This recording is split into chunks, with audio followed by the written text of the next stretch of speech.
Well, hey, Northsiders. Yeah, I know. Look at this. You're probably frightened. Don't be. It's just that this is the morning at our house. My name is Kate Hillegeist, and I am coming to you live in my morning glory before I go to work. And you'll hear trumpets playing in the background.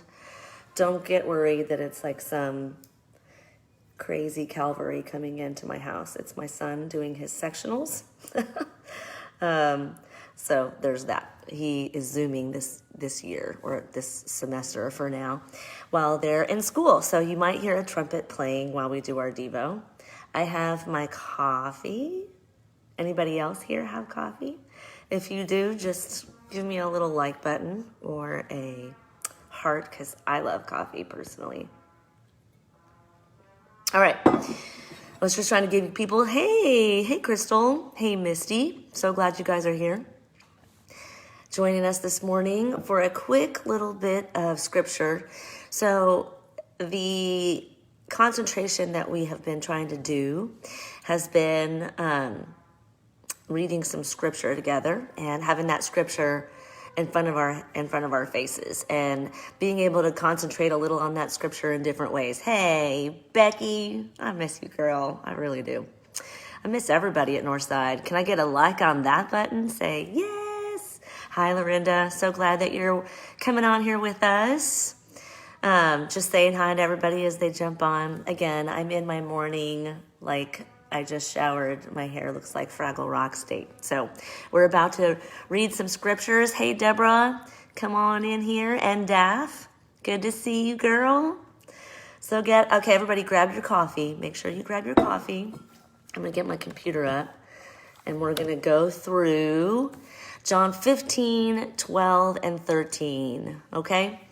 And this is a scripture that if you were able to jump in with us on Tuesday, that Lexi, our sweet gal who's part of our children's program. Hey, Bree. Good morning. Girl, I hope you have your coffee because it's coffee time. So anyway, we read through John 15, 12, and 13. And I'm going to read it again. But what I love to do when I have like a simple passage, or even if I have a complex passage, or if I have one verse. Hey, Darlene, good to see you. I like to go ahead and look up that passage or those verses in several different translations. That just kind of gives me a broader view and translations and interpretations. So we're not going to go to the whole debate on that, but I love to just get a broader view of maybe how it could be said in different ways. So in the NIV, John 15, 12 through 13 says, "My command is this, love each other as I have loved you. Greater love hath no one than this, to lay down one's life for friends. And that is in the NIV, which is the New International Version. And then we're going to jump to the New Living Translation for those New Living Translation peeps out there. I love this one too. And it says, love is my commandment. Love each other in the same way I have loved you. There is no greater love than to lay down one's life for one's friends. And I loved that. I love the way that the New Living says it because it says, it's my commandment. It's not a suggestion. This is the way this is. I'm going to go a little deeper into that too. And it says, love each other in the same way that I have loved you. So I love that. Hey, Paul. Good to see you, bro. Okay, so then I also like to look at it in the next translation. So disciples relating to each other. And this is the Amplified Bible. Hey, Allison. Hey, Nicholas. Okay, so the Amplified Bible will say it like this. This is my commandment, that you love and unselfishly seek the best for one another, just as I have loved you. I'm going to repeat that because that is repeat worthy. It says, love and unselfishly seek the best for one another, just as I have loved you. And I would say that Jesus absolutely loves and unselfishly seeks the best for us. He laid his life down for us on the cross. So it says, just as I have loved you. No one has greater love, and then it says, nor stronger commitment than to lay down his life for his friends. And I think that that's a great way to say it. You can definitely see that no one has stronger commitment in loving in a friendship than laying down one's life. And obviously that could mean laying down one's life in an appointment. Hey, Courtney, laying down one's life in a schedule, laying down one's life in opinion, laying down one's life in how we relate to one another, in what we need with one another, and of course, the ultimate sacrifice. So, nor stronger commitment. I love that, love that, love that. And I think we just have one more translation that I'm going to take you guys to, and it's the TPT, otherwise known as the Passion Translation. It's more of an interpretation, but I really, really love the Passion Translation. I just recently read all through Romans, totally suggest it, in the Passion Translation. It really just illuminated it and brought it out for me. So here we go, John 15, 12, 13 through the Passion Translation. Hey, Erica and Angela, I'm so glad to have you guys with us this morning for this quick word. It says, so this is my command, love each other deeply. I love that too. That's so good. Love each other deeply, as much as I have loved you.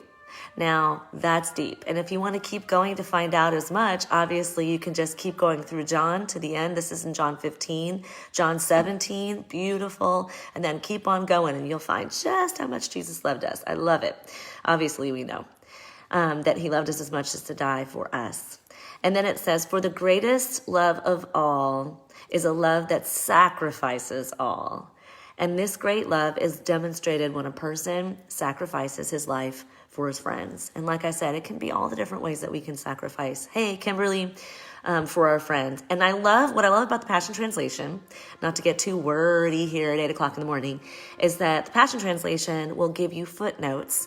And I love the footnotes because it kind of goes a little deeper and gives you a nice little expository. So that means like it gives you an explanation. So it says here for John 15, 12, because we are branches we are all branches in one vine. If we don't love one another, it means that our fellowship with the vine has been cut off. To bear fruit, it must come from loving each other.